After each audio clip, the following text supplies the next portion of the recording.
কোরআনের মধ্যে নোট করে দিয়েন। আল্লাহ রাব্বুল আলামিন বলেন, ওয়াইয ক্বালা লুকমানু লিবনিহি ওয়া হুয়া ইয়াইযুহু ইয়া বুনাইয়া লা তুশরিক বিল্লাহ ইন্নাশ শিরকা লাযুলমুন আযীম। হে আমার আদরের সন্তান, কলিজার টুকরা সন্তান, লা তুশরিক বিল্লাহ, আল্লাহর সাথে শিরিক করো না। শিরিক মানে হচ্ছে আল্লাহ যেটা পারে দুনিয়ার অন্য মানুষ সেটা পারে, এটা বিশ্বাস করার নাম হচ্ছে শিরিক।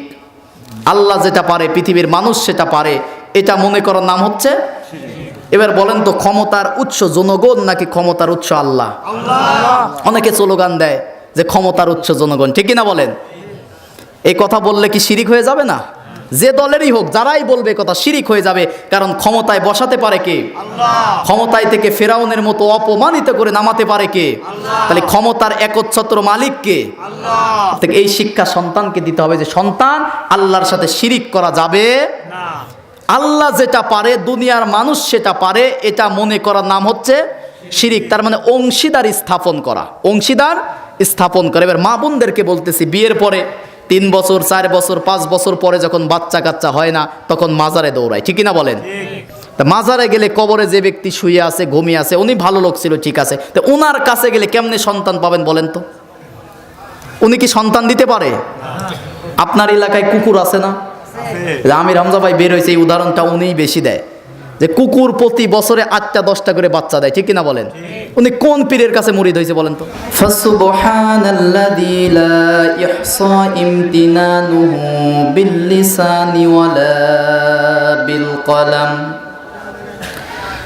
নাশহাদু আল্লা ইলাহা ইল্লাল্লাহু ওয়াহদাহু লা শারীকা লাহু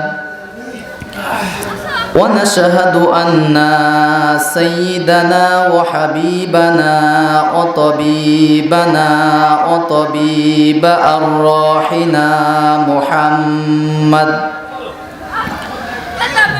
الذي أرسله بالحق بشيرا ونذيرا وداعيا إلى الله بإذنه وسراجا وقمرا منيرا فقد قال الله تعالى في كلامه المجيد وبرهانه التوحيد أما بعد فأعوذ بالله من الشيطان الرجيم بسم الله الرحمن الرحيم وما أرسلنا من قبلك إلا رجالا نوحي إليهم فاسألوا أهل الذكر إن كنتم لا تعلمون إلى آخر آية أو كما قال عليه الصلاة والسلام. وعن أبي أنس رضي الله تعالى عنه أنه قال قال رسول الله صلى الله عليه وسلم لا يؤمن أحدكم حتى أكون أحب إليه من والده وولده والناس أجمعين متفق عليه أو كما قال عليه الصلاة والسلام. আলহামদুলিল্লাহ, মহান আল্লাহ পাকের দরবারে কালিমাতু শুকরিয়া আদায় করি যে মহান আল্লাহ সুবহানাহু ওয়া তাআলা নূরে মদিনা জামে মসজিদের উন্নতি কল্পে পবিত্র কোরআনুল কারীম থেকে কিছু আলোচনা বলা এবং শোনার তৌফিক দান করলেন। সকলে আল্লাহ পাকের দরবারে কালিমাতু শুকরিয়া আদায় করি, সকলে বলি আলহামদুলিল্লাহ। শতকোটি দরুদ ও সালাম বিশ্ব মানবতার মহান শিক্ষক, মানবতার পরম বন্ধু, দু জাহানের সরদার, সাইয়্যিদুল খলাক, কুতুবুল বাশার সৈয়দুল কওনাইল, ইমামুল মুরসালিন, রহমাতাল লিল আলামিন, খাতামান নাবিয়্যিন, সর্বশেষ নবী, আখিরি নবী, নবী মুহাম্মদুর রাসূলুল্লাহ, সকলেই বলি সাল্লাল্লাহু আলাইহি ওয়াসাল্লাম। অনেক রাত হয়ে গেছে, শীতের মধ্যে অনেক গণ্যমান্য ব্যক্তিবর্গের নাম আছে, বিশেষ করে সভাপতি, বিশেষ অতিথি, সম্মানিত অতিথিবৃন্দু মহোদয় সহ নাম না জানা অনেক আলেম ওলামা কথা বলেছেন। সকলের জন্য দোয়া করি আল্লাহ রাব্বুল আলামিন যেন সকলের মান মর্যাদা বৃদ্ধি করে দেয়। সকলে বলি আল্লাহুম্মা আমিন। সময় আরবিক কবি সাহিত্যিকদের খুব ডিমান্ড ছিল, খুব দাম ছিল, কবিতা চর্চা হতো। একজন কবি যখন শত শত লাইনের কবিতা আবৃত্তি করত, অপর পক্ষের অন্য কবি একবার শোনার পরে হুবহুব সেই কবিতা আবার শোনাতে পারত। এত মেধাবী আল্লাহ পাক সেই যুগের মানুষগুলোকে করেছিল। উট, ঘোড়া যে পা দেয় না মরুভূমিতে, বালুর ওপরে পা দিলে উটের ঘোড়ার পায়ের ছাপ দেখে সেই যুগের মানুষ বলতে পারতো এটা কোন যুগের উট, এখান দিয়ে কোন গোত্রের উট এই জমিন দিয়ে হেঁটে গেছে বলতে পারতো। এত মেধাবী আল্লাহ পাক সেই যুগের মানুষকে করেছিল।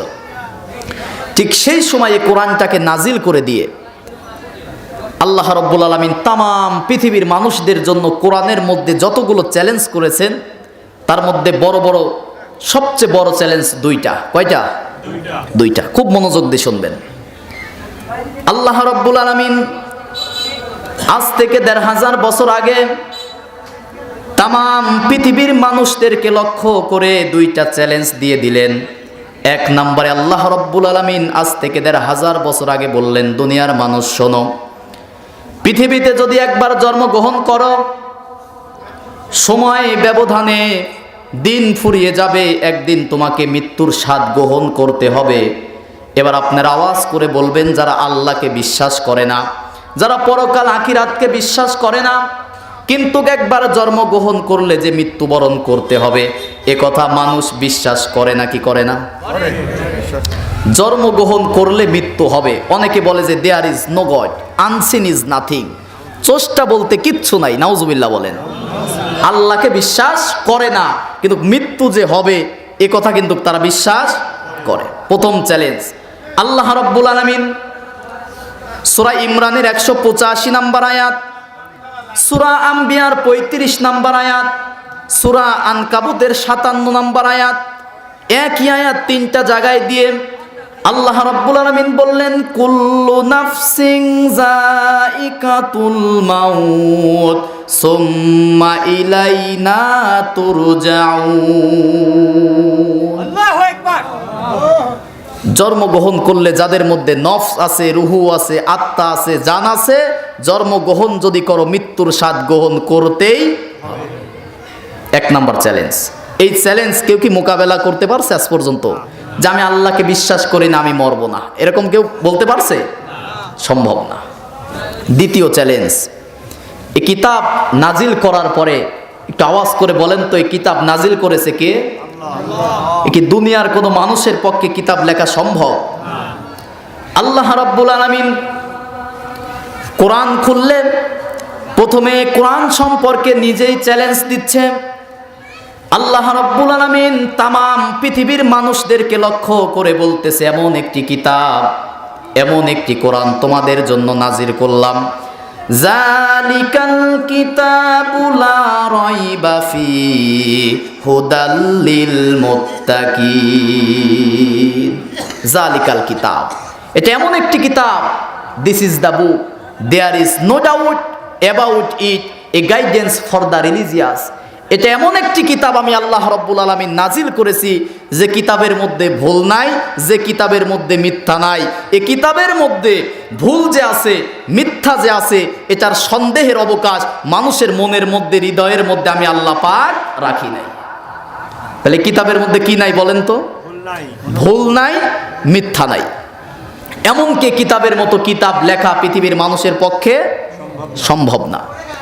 আল্লাহ রাব্বুল আলামিন তামাম পৃথিবীর মানুষদেরকে লক্ষ্য করে সূরা বাকারার ২৩ নম্বর আয়াতের মধ্যে আল্লাহ রাব্বুল আলামিন বলেন, ওয়া ইন কুনতুম ফি রাইবিম মিম্মা নাযালনা আলা আবদিনা ফাতু বিসূরাতিম মিন মিসলিহি ওয়াদউ শুহাদাআকুম মিন দুনিল্লাহি ইন কুনতুম সাদিকিন। আল্লাহ রাব্বুল আলামিন বলেন, এটা এমন একটি কিতাব, এমন একটি কোরআন তোমাদের জন্য নাজিল করলাম যে কিতাবের মতো কিতাব লেখা কখনো সম্ভব কখনোই সম্ভব নয়। আল্লাহ রাব্বুল আলামিন সূরা বনী ইসরাইলের 88 নম্বর আয়াতের মধ্যে আরো সহজ করে দিচ্ছে। আল্লাহ রাব্বুল আলামিন বলতেছেন, কুল্লা ইনজিতামাতিল ইনসু ওয়াল জিন্নু আলা আইয়াতু বিমিসলি হাযাল কুরআন লা ইয়াতুনা বিমিসলিহি ওয়ালাউ কানা বা'দুহুম লিবা'দিন যাহিরা। আল্লাহ পাক বলতেছেন, কুল্লা ইনজিতামাতিল ইনসু ওয়াল জিন্নু, যদি পৃথিবীর কোন জিন এবং পৃথিবীর মানুষ, কয় জাতির কথা বলেন, কয় জাতির কথা? জিন এবং ইনসান তথা মানুষ এবং জিন জাতি যদি তারা যদি উভয় দল এক হয়, আল্লাহ পাক বলতেছেন কোরআনের মতো তো কোরআন লেখা সম্ভব না, তবে শোনো, জিন জাতি এবং মানুষ জাতি বুদ্ধিজীবী যারা আছে এরা যদি একত্রিত হয়ে যায়, আইয়াতু বিমিসলি, মিসলি শব্দের শাব্দিক অর্থ হচ্ছে সামান্য। কি বলেন তো? সামান্য। আল্লাহ পাক বলতেছেন একদম সরল অর্থ দেখেন, আইয়াতু বিমিসলি, কোরআনের মতো সামান্য, হাযাল কোরআন, এই কোরআন, লা ইয়াতুনা বিমিসলিহি, তারা কখনো সামান্য পরিমাণ রচনা করতে পারবে না। তাহলে জিন এবং ইনসানও যদি একত্রিত হয়, এ কোরআনের মতো কোরআন লেখা কিন্তু দুনিয়ার মানুষের পক্ষে সম্ভব না। যতগুলো আয়াত বললাম, 1 নাম্বার শিক্ষা, কোরআনের মধ্যে ভুল নাই, মিথ্যা নাই। বুঝতে পারতেছেন তো কথাগুলো? 2 নম্বরে, কোরআনের মতো কোরআন জিন ইনসান যদি একসাথেও হয়, কোরআনের মতো কোরআন লেখা কোশ্চিনকালে সম্ভব না। এবার আসুন, আল্লাহ পাক তাহলে কোরআন কেন নাজিল করলো জানার দরকার আছে না নাই? আল্লাহ রাব্বুল আলামিন বলে, আলিফ লাম রা কিতাবুন আনজালনাহু ইলাইকা লিতুখরিজান নাসা মিনাজ যুলুমাতি ইলান নূর বিইজনি রাব্বিহিম ইলা সিরাতিল আজিজিল হামিদ। আল্লাহ রাব্বুল আলামিন বলেন, আলিফ লাম রা হরফে মুকাত্তাআত, এটাকে লক বলা হয়। এটার অর্থ একমাত্র কে ভালো জানে? আর আল্লাহ যদি রাসূলকে জানাতো তবেই মাত্র জানতো। আল্লাহ রাব্বুল আলামিন বলেন, কিতাবুন আনজালনা, কিতাবুন, কোরআনের প্রতিটা আয়াতকে আল্লাহ পাক কিতাব বলেছে। আল্লাহু আকবার বলেন। কোরআনের প্রতিটা শব্দকে আল্লাহ রাব্বুল আলামিন কিতাব বলেছে, কারণ কোরআনের একটা শব্দই পারে মানুষকে হেদায়েত দিতে। ঠিক কিনা বলেন? একটা আয়াতের একটা শব্দই পারে আপনার জীবনকে পরিবর্তন করতে। আল্লাহ রাব্বুল আলামিন বলেন, কিতাবুন আনজালনাহু ইলাইকা লিতুখরিজান নাস। শোনো দুনিয়ার মানুষ, আমি আল্লাহ পাক কেন কিতাব নাজিল করেছি? আনজালনাহু ইলাইকা লিতুখরিজান নাস, দুনিয়ার সমস্ত মানুষদেরকে মিনাজ যুলুমাত, অন্ধকার থেকে, ইলা নূর, আলোর দিকে, হেদায়েতের দিকে, জান্নাতের দিকে নিয়ে যাওয়ার জন্য আমি আল্লাহ পাক কোরআন নাজিল করেছি। তাহলে কোরআন নাজিল করেছে কিসের জন্য বলেন তো? আমরা যেন এই কোরআন দিয়ে জান্নাতের পথ দেখতে পাই। ঠিক কিনা বলেন? আপনি দুনিয়ার যে কোনো হুজুরের কাছে যাবেন, যে হুজুর যে দলের, সেই দলের কথা বলবে। কিছুক্ষণ আগেও ঘরে বসেছিলাম, অনেকের সাথেই কথা হলো, বলে যে এক এক হুজুর এক এক কথা বলে, এর মাঝখানে সাধারণ মানুষ পড়ে গেছে বিপদে। ঠিক কিনা বলেন? তাহলে প্রত্যেকটা আলেম, প্রত্যেকটা হুজুর যদি কোরআন থেকে কথা বলতো, দল 10টা হতো না একটাই থাকতো? আল্লাহ পাক বলতেছেন, কিতাবুন আনজালনাহু ইলাইকা লিতুখরিজান নাস, আমি পৃথিবীতে নাজিল হয়েছি এই কারণে যে দুনিয়ার মানুষদেরকে অন্ধকারের পথ, অন্ধকার বলতে মানুষের তৈরি করা নিয়ম নীতি, মানুষের তৈরি করা পথ, মানুষের তৈরি করা নিয়ম কানুনকে অন্ধকার বলেছে।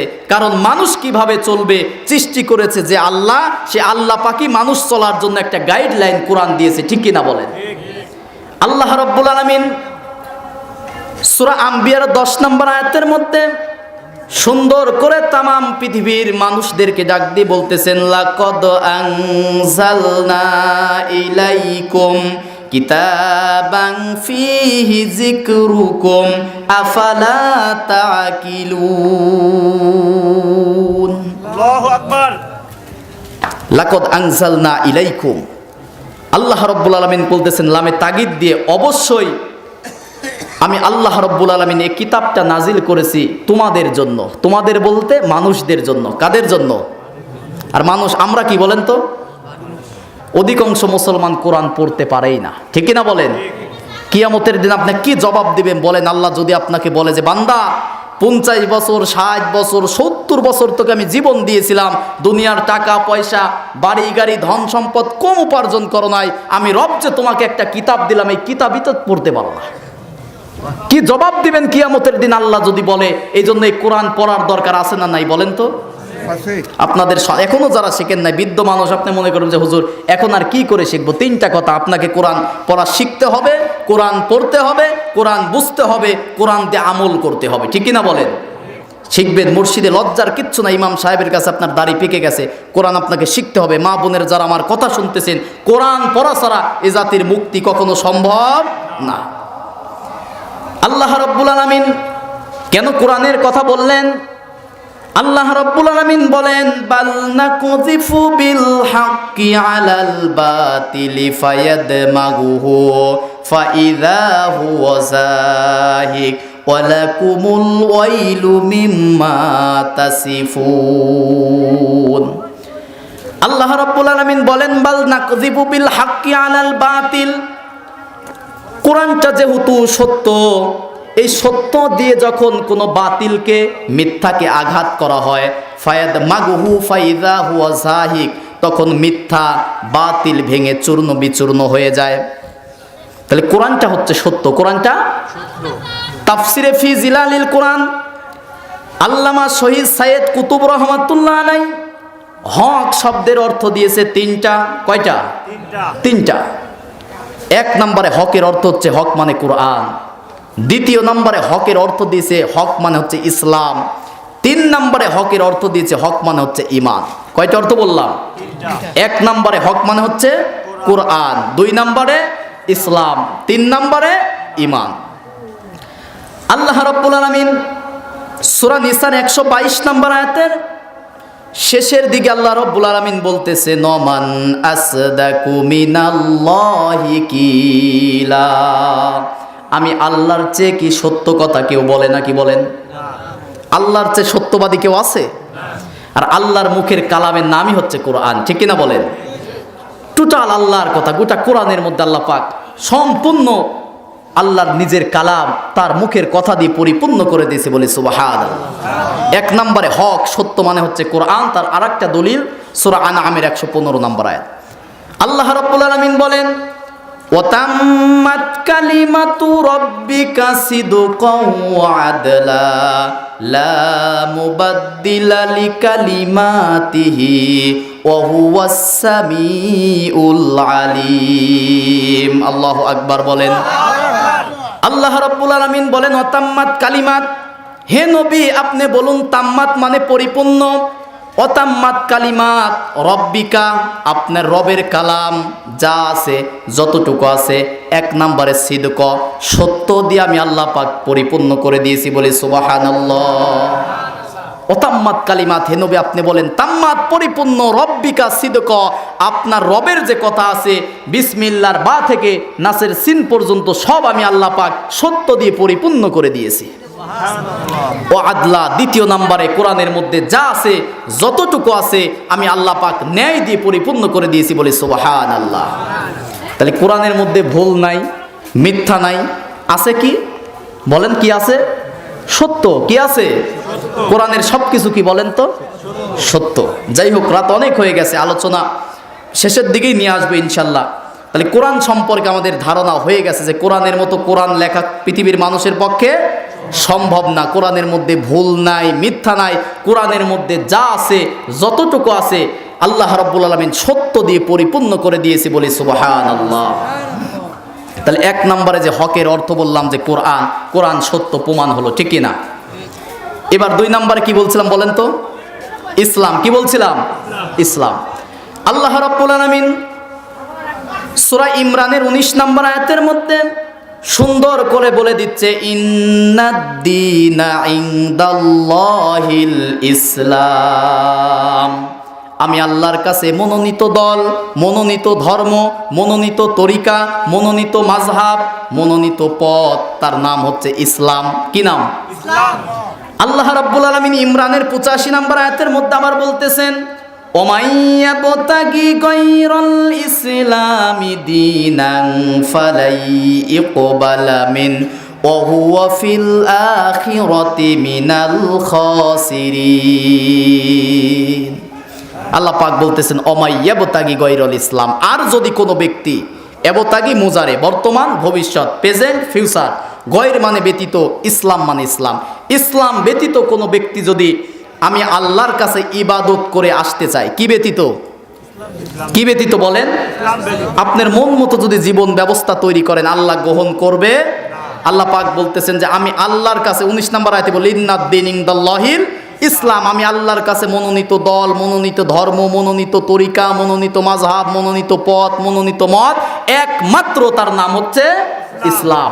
85 নম্বর আয়াতের মধ্যে বলতেছেন, ওমাইয়াবতাগি গায়রাল ইসলামি দীনা, যদি কোনো ব্যক্তি ইসলাম বাদ দিয়ে দিন, ধর্ম, তরিকা, মাযহাব অনুসরণ করে, ফালাই ইকবালা মিন, তাদের কোনো কিছুই আমি আল্লাহ কবুল করব না, ওয়া হুয়া ফিল আখিরাতি মিনাল খাসিরিন। আর যারা ইসলাম বাদ দিয়ে জীবন ব্যবস্থা নিজের মন মতো ইবাদত করে আমি আল্লাহর কাছে আসতে চাইবে, কবুল তো হবেই না, এই মানুষগুলো সবচেয়ে বেশি ক্ষতিগ্রস্ত হবে। ফিল আখিরাতি মিনাল খাসিরিন, আখিরাতে সবচেয়ে বড় ক্ষতিগ্রস্ত হবে। এবার যদি আখিরাতে যদি আপনি ক্ষতিগ্রস্ত হয়ে যান, আর কি কোনো বাঁচার সুযোগ থাকবে? না। এই জন্য একমাত্র মানতে হবে কি বলেন তো? ইসলাম। মানতে হবে কি? ইসলাম। তাহলে হকের 1 নম্বরে গেল হচ্ছে কোরআন, 2 নম্বরে হকের অর্থ হচ্ছে ইসলাম, 3 নম্বরে হকের অর্থ হচ্ছে ঈমান। আপনার মধ্যে যদি ঈমান থাকে, আয়াতটা দিয়েই শেষ করে দেব। আল্লাহ রাব্বুল আলামিন বলেন সূরা আনফালের 2 নম্বর আয়াতের মধ্যে, ইন্নামাল মুমিনুনাল্লাযীনা ইযা যুকিরাল্লাহু ওয়াজিলাত কুলুবুহুম ওয়া ইযা তুলিয়াত আলাইহিম আয়াতুহু যাদাতুহুম ঈমান ওয়া আলা রাব্বিহিম ইয়াতাওয়াক্কালুন। আল্লাহু আকবার বলেন। আল্লাহ রাব্বুল আলামিন বলেন, ইন্নামাল মুমিনুন, নিশ্চয় মুমিন হচ্ছে তারা, ওয়াজিলাত কুলুবুহুম, যাদের সামনে যখন কোরআন থেকে তুলিয়াত আলাইহিম আয়া, যখন কোরআনের আয়াত তেলাওয়াত করা হয়, ওয়াজিলাত কুলুবুহুম, তাদের কলবটা আল্লাহর ভয়ে কেঁপে ওঠে। আল্লাহু আকবার বলেন। তাফসিরে কাবীর আল্লামা ফখরুদ্দিন রাজি রহমাতুল্লাহ আলাইহি ওয়াজিলাতের 3টা ব্যাখ্যা দিয়েছে। কয়টা? 3টা। কি আপনাদের কি খারাপ লাগতেছে? না।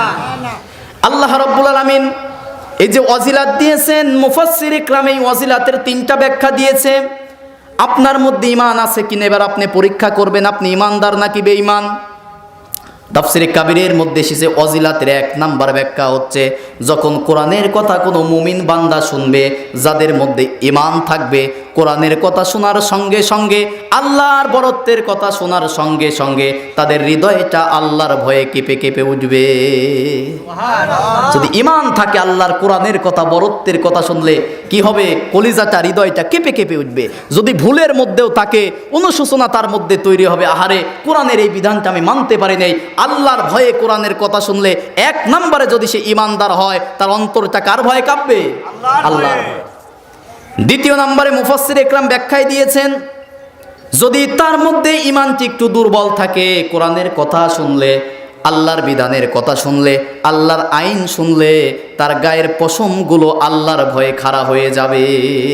কোরআনের কথা শুনলে কিন্তু কেমন হয়, হয় না মাহফিলে? ওই যে 20-21 তারিখে মাহফিল হবে পাবনা দারুল আমান ট্রাস্টে, যায়েন দেখেন ঈমান কারে কয় আর ঈমান কেমনে বাড়ে, আলোচনা শুনলেই বুঝতে পারবেন। মুমিন যদি কোনো ব্যক্তি হতে পারে, 3 নম্বরে ব্যাখ্যা, কোরআন শোনার সঙ্গে সঙ্গে 3 নম্বরে তাদের মনের মধ্যে, অন্তরের মধ্যে, মুমিনের অন্তরে শান্তি লাগে, ভালো লাগে। এবার বলেন, কোরআন শুনলে আপনাদের ভালো লাগে নাকি খারাপ লাগে?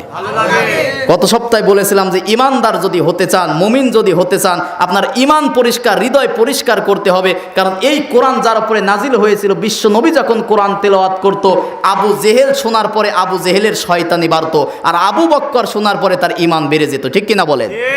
ওর দুইজনই কিন্তু মানুষ ছিল, তাদের মন পরিষ্কার ছিল। আপনার ওই মন মানসিকতা লাগবে যে কোরআনের কথা শুনে আমি ফিরে আসব, হুজুরের কথা শুনে আমি চিন্তা ভাবনা করব, উপলব্ধি করব। আর যদি ভুল ধরার চিন্তা করেন, আল্লাহর কসম এ কোরআন আপনাকে হেদায়েত দিতে পারবে না।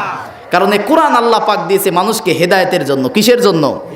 অনেক আয়াত মনে আসতেছে, এখন ওই দিকে আর যাবো না, যেহেতু একটা আলোচনার দিকে দিয়ে শেষ করে দেবে। এই জন্য কোরআনের কাছে আসতে হবে। আমার মা বোনেরা, আগে দেখতাম সকালবেলা মা বোনেরা কোরআন তেলাওয়াত করতে, এখন আর হয় না এগুলো। সমাজ আর দেখেন, কোরআন তেলাওয়াত করতে হবে। এই জন্য 1 নাম্বার, এখান থেকে আমি মূল শিক্ষা, কোরআন সম্পর্কে যে কথাগুলো বললাম, অনেক আয়াত আছে। সূরা ইমরানের 137 নাম্বার আয়াতের মধ্যে বলতেছেন, হুদাল লিবানি, আল্লাহ পাক বলতেছেন এই কোরআনটাকে হাজা বায়ানুল লিন্নাস ওয়া হুদাও ওয়া মাউইজাতুল লিল মুত্তাকিন, এটা মুমিনদের জন্য স্পষ্ট উপদেশ। সুবহানাল্লাহ বলেন। সুবহানাল্লাহ। সূরা বনী ইসরাঈলের 82 নম্বর আয়াতের মধ্যে আল্লাহ পাক বলতেছে, অনুনাজ্জিলু মিনাল কুরআন মা হুয়া শিফা। আমি আল্লাহ পাক দীর্ঘ 23 বছর, আমি তো জুমার বয়ানে আয়াতটা অনেক বেশি বলি, সব জায়গায় বলি যে আল্লাহ পাকে কোরআনটা নাজিল করেছে একটা মানুষের ব্যক্তিগত জীবন, পারিবারিক জীবন, সামাজিক জীবন, রাষ্ট্রীয় জীবন, অর্থনীতি, যুদ্ধনীতি, সন্ধিনীতি, পররাষ্ট্রনীতি আর রাজনীতি, সব সমস্যার সমাধানের জন্য আল্লাহ পাক কোরআন নাজিল করেছে। ঠিক কিনা বলেন? এ টু জেড আপনি কি চান কোরআনের মধ্যে, আপনি জিজ্ঞাসা করেন যে কোরআন আমার এইটা দরকার। রাষ্ট্র রাজত্ব, এই যে রাজনীতি, এখন তো নির্বাচন হয়ে গেল, এই যে রাষ্ট্র এখন কিভাবে গঠন করতে হবে, এ তথ্য তো কোরআনে নাই, নাকি বলেন? কোথায় আছে বলেন তো? কোরআনে তো আছে, কোথায় আছে? এই যে মুসলমান এগুলো জানে না, এই জন্যই তো মায়ের খাচ্চার কপাল পড়তেছে। আয়াতুল কুরসি নাম শুনছেন?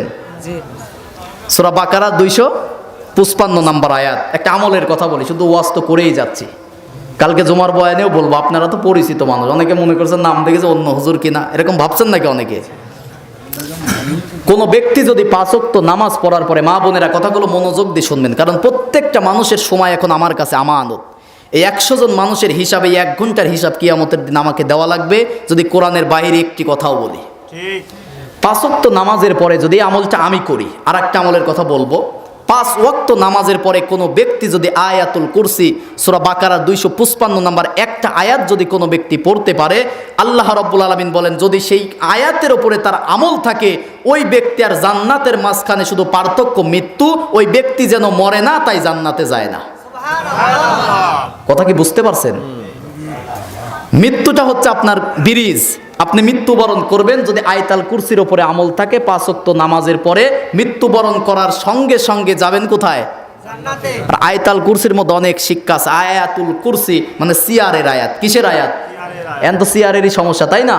এই সিয়ারের সমস্যার সমাধান করার জন্য 4টা মূল নীতি দিয়ে আল্লাহ পাক কোরআনের মধ্যে একটা সূরাই দিয়েছে। সূরাটার নাম হচ্ছে সূরাতুল মুলক। রাষ্ট্র নিয়ে আল্লাহ পাক একটা সূরাই দিয়েছে। সুবহানাল্লাহ বলেন। সুবহানাল্লাহ। এরপরে যে মন্ত্রী পরিষদ গঠন হবে না এখন, এটা নিয়ে মনে হয় কোরআনে কিচ্ছু নাই, আছে নাকি? একটা সূরাই আছে সূরা, সূরার নাম সূরাতুল সূরা, মানে হচ্ছে মন্ত্রী পরিষদ। কি পরিষদ? মন্ত্রী পরিষদ। এরপরে আরেকটা আয়াত মনেই হয়ে গেল, বলবো নাকি? বলেন। রাষ্ট্র ক্ষমতা যারা পাবে তারা যদি 4টা কাজ করে, কয়টা কাজ? 4টা কাজ। সূরা মাইদার 12 নম্বর আয়াতের মধ্যে আল্লাহ পাক বলতেছেন। এটা আবার কারোর কাছে বলেন না, ঠিক আছে? একটা ঘটনা বলি, সুর ছাড়াই বলি, আমার কথা কি বুঝতেছেন আপনারা? মূসা আলাইহিস সালাতু ওয়াস সালাম তুর পাহাড়ে গিয়েছিল আল্লাহর সাথে দেখা করার জন্য। কার সাথে? আল্লাহর সাথে। একা তো যায় নাই। কয়জন নিয়ে গেছিল বলতে পারবেন? মুসলমানরা আজকে কোরআন পড়ে না, কষ্ট লাগে। মুসলমানের সন্তান, আমি বলি ভাই আপনার কোরআন বুঝে পড়ার দরকার নাই, শুধু সরল অনুবাদ পড়েন, আপনাকে কোনো ব্যক্তি শিরিক আর বিদআত করাতে পারবে না। আগেকার পীর সাহেবের কাছে গেলে কোরআন ধরা দিতে, এখন পীর সাহেবের কাছে যাবেন সকাল সন্ধ্যা হু হু জিকির করো, ধরায় দেবে। আপনি তাবলিগ জামাতের কাছে যাবেন, বলবে যে সকালে ফাজাইলে আমল করো, কেউ আর কোরআন ধরায় দেয় না, ঠিক কিনা বলেন? আমি তাদের বিরোধিতা করতেছি না। শাহজালাল, শাহপরান, তিতুমির তারা পীর ছিল, তারা দিনের বেলায় তরবারি নিয়ে জিহাদ করত, রাতের বেলায় তাহাজ্জুদে দাঁড়িয়ে থাকতো, আর কোনো মানুষ তার কাছে মুরিদ হলে বলতো যে কোরআন পড়ো, এই কোরআনই তোমাকে জান্নাতের পথ দেখায় দেবে। একটা আয়াতের কথা, এই আয়াতটা পরে বলে আপনাদেরকে বলছিলাম গত সপ্তাহে যে কিয়ামতের দিন কিন্তু কোরআন সম্পর্কে মা বোনেরা একটু মনোযোগ দিয়ে কথা শুনবেন। কিয়ামতের দিন আপনি নামাজ পড়ছেন কিনা, রোজা রাখছেন কিনা এ সম্পর্কে সরাসরি কোনো প্রশ্ন করা কিন্তু হবে না। কথাকে বুঝতে পারছেন? কিন্তু সরাসরি একটা প্রশ্ন করা হবে। কি প্রশ্ন করা হবে জানেন? সূরা যুখরুফ 43 নম্বর সূরার 44 নম্বর আয়াতের মধ্যে আল্লাহ পাক বলতেছেন ওয়া ইন্নাহু লা যিকরুল লাকা ওয়া লিকাউমিকা ওয়া সাওফা তুসআলুন। আল্লাহ পাক বলতেছেন ওয়া ইন্নাহু লা যিকরুল লাকা, এই জিকির সম্পর্কে মানে কোরআন সম্পর্কে, ওয়া লিকাউমিকা, হে নবী আপনাকে, আর কওম মানে হচ্ছে উম্মত, দল, গোষ্ঠীর লোক। কওম বোঝেন তো, গোত্র বোঝেন তো, বিশ্ব নবীর উম্মত না আমরা। আল্লাহ পাক বলতেছেন ওয়া ইন্নাহু লা যিকরুল লাকা, এই কোরআন সম্পর্কে হে নবী আপনাকে, অলি কৌমিকা এবং আপনার উম্মতদেরকে, অলি কৌমিকা ওয়া সাওফা তুসআলুন, অবশ্যই আমি আল্লাহ কিয়ামতের দিন জিজ্ঞাসা করব। কি সম্পর্কে জিজ্ঞাসা করবে বলেন না কেন? কি সম্পর্কে? সিন সাওফা কদ আরবি গ্রামার অনুযায়ী মুজারের আগে যদি সিন সাওফা কদ এরকম শব্দ আসে তাহলে অর্থ দাঁড়ায় অতি তাড়াতাড়ি। কি তাড়াতাড়ি? আল্লাহ পাক বলতেছেন ও সাওফা, এই যে সিন সাওফা কদ আছে না, সামান্য আরবি গ্রামার জানে কোরআন বোঝা আসলেই সহজ। অনেকে বলে যে কোরআন বোঝা কঠিন। আল্লাহ পাক বলতেছেন যে কোরআন বোঝা আমি আল্লাহ পাক কোরআন পড়ার জন্য, বোঝার জন্য, মুখস্থ করার জন্য, ওয়ালা কদ ইয়াসসারনাল কুরআনা লিযিকরি ফাহাল মিন মুদ্দাকির, আমি আল্লাহ কোরআন পড়ার জন্য, বোঝার জন্য, মুখস্থ করার জন্য সহজ করে দিয়েছি। সুবহানাল্লাহ। সূরা কমারের 17 নম্বর আয়াত, 22 নম্বর আয়াত, 32 নম্বর আয়াত, 40 নম্বর আয়াত, একই আয়াত 4 জায়গায় দিয়ে বলতেছেন ওয়ালা কদ ইয়াসসারনাল কুরআনা লিযিকরি ফাহাল মিন মুদ্দাকির, এই কোরআন বোঝার জন্য, পড়ার জন্য, মুখস্থ করার জন্য আমি আল্লাহ সহজ করে দিয়েছি। সুবহানাল্লাহ। যদি সহজ না হতো, কারোর কি সম্ভব হতো এই কোরআন মুখস্থ করা? না। কোরআনের হাফেজ আছে না? আছে। অন্য কোন বইয়ের হাফেজ আছে পৃথিবীতে? খ্রিস্টানরা কিন্তু এরকম মসজিদ, ওদের তো গির্জা, গির্জায় ওদের যে ইমাম সাহেব বলেন আর জার্জ বলেন, তারপরে হচ্ছে পাদ্রী বলেন, তারপরে যাই বলেন না কেন, তাদেরকে কি করে জানে? লক্ষ লক্ষ টাকা দেয় যে তোমরা আমাদের ধর্মীয় কিতাব নিয়ে গবেষণা করো। সারা জীবন গবেষণা করেও কিতাব মুখস্থ করতে তারা পারে না। তাহলে কিয়ামতের দিন কিন্তু আল্লাহ পাকে কোরআন সম্পর্কে কি করবে বলেন তো? জিজ্ঞাসা করবে। এরপরে 2 নম্বর সূরা আরাফের 6 নম্বর আয়াতের মধ্যে আল্লাহ পাক এবার আরবি গ্রামারে লামে তাগিদ নুনে সাকিলা গুরুত্ব বোঝানোর জন্য, ইংরেজিতে যেটাকে সুপারলেটিভ ডিগ্রি বলা হয়, কোনো কিছুর গুরুত্ব বোঝানোর জন্য লামে তাগিদ নুনে সাকিলা আরবি গ্রামারে ব্যবহার করা হয়। আল্লাহ পাক বলতেছেন ফালা নাসআলান্নাল্লাযীনা উরসিলু ইলাইহিম ওয়ালা নাসআলান্নাল মুরসালিন, হে নবী আপনাকে এবং আপনার উম্মতদেরকে লামে তাগিদ নুনে সাকিলা অবশ্যই অবশ্যই কিয়ামতের দিন জিজ্ঞাসা করব যে এই কোরআন মানা হয়েছিল কিনা। ঠিক। 3 নম্বর আরেকটা দলিল সূরা হিজরের 92 নম্বর আয়াতের মধ্যে বলতেছেন ফাওয়া রাব্বিকা লানাসআলান্নাহুম আজমাইন, আল্লাহ পাক নিজের নামে কসম খাচ্ছে। কার নামে? আল্লাহর নামে কসমকে বলতেছেন, যে আমি আল্লাহর নামে নিজে কসমকে বলতেছেন অবশ্যই ফাওয়া রাব্বিকা, আপনার রবের কসম, আপনাকে কিয়ামতের দিন জেরা করা হবে এই কোরআন আপনি এবং আপনার উম্মত মানছেন কিনা এই সম্পর্কে জিজ্ঞাসা করা হবে। এবার যারা কোরআন পড়তে পারেন না, কোরআন বোঝেন না, কোরআন দিয়ে আমল করেন না, কি অবস্থা হবে যদি বলে যে বান্দা 60-70 বছরের জীবন দিয়েছিলাম, এই কোরআন কেন শিখতে পারো না? কি জবাব দিবেন বলেন? তাহলে কোরআন শিখার দরকার আছে না নাই বলেন তো? কোরআন শিখতে হবে, কোরআন বুঝতে হবে, কোরআন পড়তে হবে, কোরআন দিয়ে আমল করতে হবে। আমার মা বোনেরা ঘরে ঘরে কোরআনের চর্চা বাড়িয়ে দেন, কোরআন পড়েন। যুবক ভাইরা আপনাদের কোরআনের কাছে ফিরে আসতে হবে, কোরআন পড়েন, কোরআন আপনাকে সফলতার মুখ দেখিয়ে দেবে। ঠিক কিনা বলেন? অনেক যুবক বলে যে ভাই কি করব, হতাশা, দুঃখ, দুর্দশা, রিজিকের ফয়সালা কোথায় থেকে হয় বলেন তো? আপনি 5 ওয়াক্ত, আমি তো বলেছিলাম যে যুবক ভাইদেরকে বলি যে 5 ওয়াক্ত নামাজ পড়েন, প্রতিদিন কোরআন পড়েন আর হালাল রিজিক ভক্ষণ করেন, আল্লাহ পাক আপনার ইহকাল পরকালে শান্তি দিয়ে দিবে। খেদমতের মধ্যেই তার সফলতা। নারী জাতি যদি স্বামীর অনুগত্য করতে পারে, নারী জাতি যদি স্বামীর অনুগত্যের মধ্যে থাকতে পারে, কিয়ামতের দিন আল্লাহ রাব্বুল আলামিন আরশে আজিমের নিচে তাদেরকে জায়গা করে দেবে। এই জন্য মা বোনেরা পর্দার আড়ালে যারা আছেন, আর একটা পয়েন্ট বলে আমি শেষ করে দেবো। শাশুড়ি নারীর তো জান্নাতে যা সহজ, অনেক সহজ। আর কোন স্বামী এরকম আছে যে স্ত্রীকে ভালোবাসতে চায় না? এমন আছে? অনেক সহজ, অনেক সহজ। আপনি স্ত্রীকে যত পরিমাণ ভালোবাসে একটা পুরুষ মানুষ, আমার মনে হয় না যে এত ভালো আর কাউরে বাসে।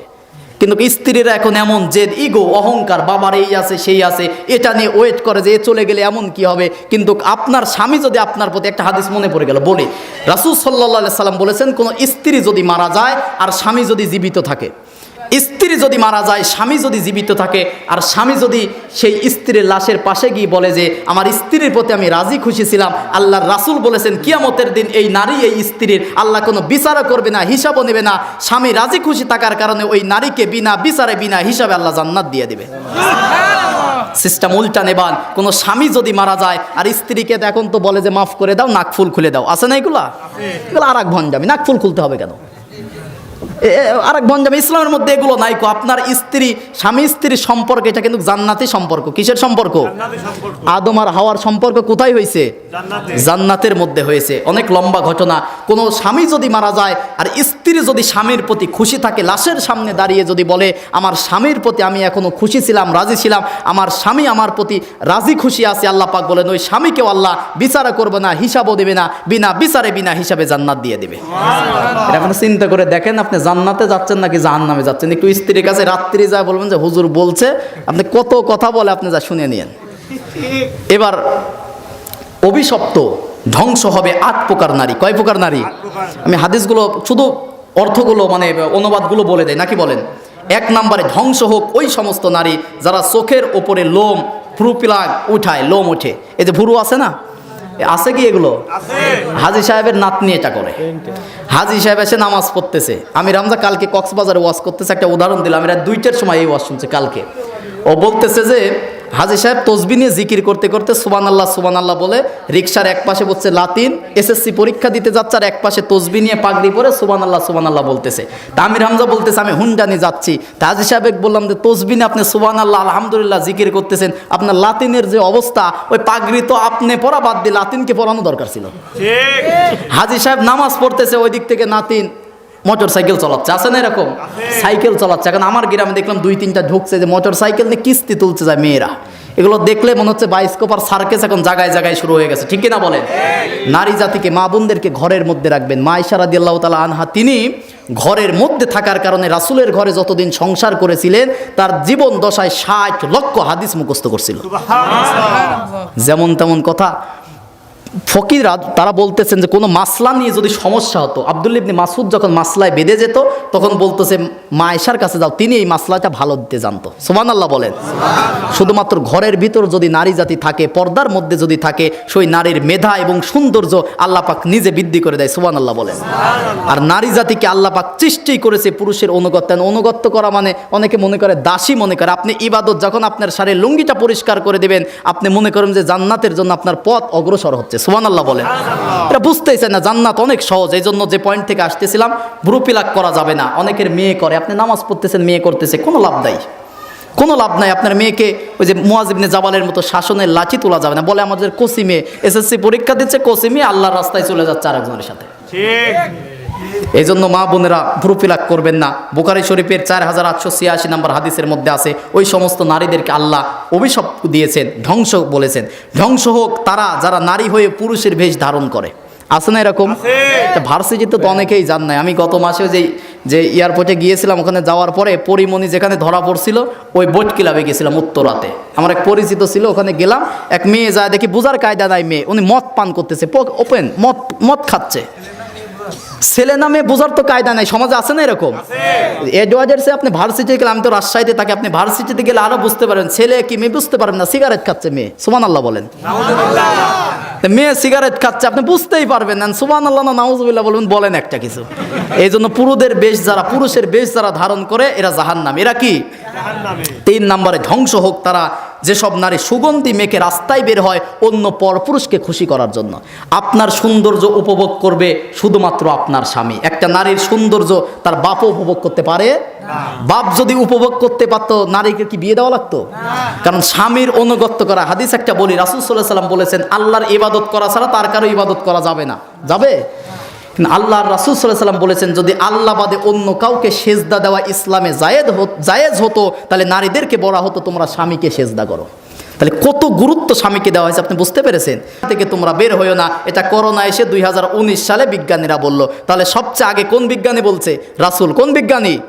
রাসূল সাল্লাল্লাহু আলাইহি সাল্লাম বলেছেন। 8 নম্বরে তোমাদের সামর্থ্য অনুযায়ী পরিবারের জন্য, পিতামাতার জন্য, স্ত্রীর জন্য খরচ করবে।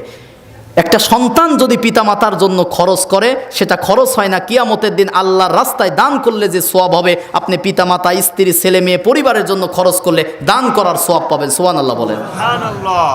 9 নম্বরে, পরিবারের ওপর থেকে শাসনের লাঠি তুলে নেওয়া যাবে না। পিতা যারা আছেন, একটা বুখারী মুসলিমের যৌথ হাদিস, রাসূল সাল্লাল্লাহু আলাইহি সাল্লাম বলেছেন, আলা কুল্লুকুম রাইন ওয়া কুল্লুকুম মাসউরুন আন রাইয়াতি, প্রত্যেকটা মানুষ হচ্ছে দায়িত্বশীল, আর কিয়ামতের দিন তাদের দায়িত্ব সম্পর্কে জিজ্ঞাসা করা হবে।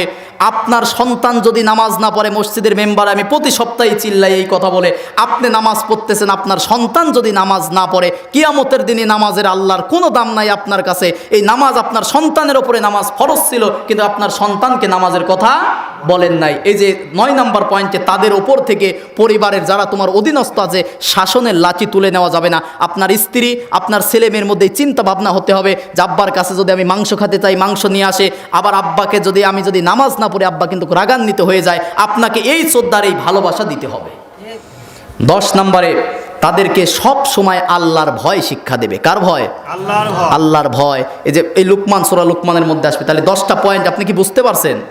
তাহলে 1 নম্বরে, আল্লাহর সাথে শরিক করা যাবে না, পিতামাতার অবাধ্য হওয়া যাবে না, ইচ্ছাকৃতভাবে নামাজ ছেড়ে দেওয়া যাবে না, মাদক সেবন করা যাবে না, গুনাহ থেকে বেঁচে থাকতে হবে, জেহাদের ময়দান থেকে পলানো যাবে না, মহামারী দেখা দিলে সেখান থেকে পলানো যাবে না, তোমাদের সামর্থ্য অনুযায়ী পরিবারের জন্য খরচ করতে হবে, তাদের ওপর থেকে শাসনের লাঠি তোলা যাবে না, এবং তাদেরকে সবসময় আল্লাহর ভয় দেখাতে হবে। এবার আসেন লুকমান থেকে আল্লাহ রাব্বুল আলামিন কি, লুকমান আলাইহিস সালাতু ওয়াস সালাম কি বলেছেন সেটা কোরআনের মধ্যে নোট করে দিয়েছে। এরপরে বলতেছেন, 1 নম্বরে সন্তানদেরকে শিক্ষা দিবেন, কালকেই এটা বলবেন যে বাবা, শিরিক করা যাবে না। কি করা যাবে না? 2 নম্বর শিক্ষা আল্লাহ পাক বলতেছেন, কেন শিরিক করা যাবে না, বিস্তারিত তো বললাম যে গুনাহ। এরপরে আল্লাহ রাব্বুল আলামিন বলতেছেন যে ওয়াসাইনাল ইনসানা বিওয়ালিদাই, 2 নম্বরে তোমরা যে কাজটা করবে সন্তানদেরকে, যে পিতামাতার খেদমত করতে হবে। কি করতে হবে? এটা বলেন, কার খেদমত করতে হবে? কত বাবা এসে বলে যে বাবা, সন্তানরা এখন আর ভাত কাপড় দিতে চায় না।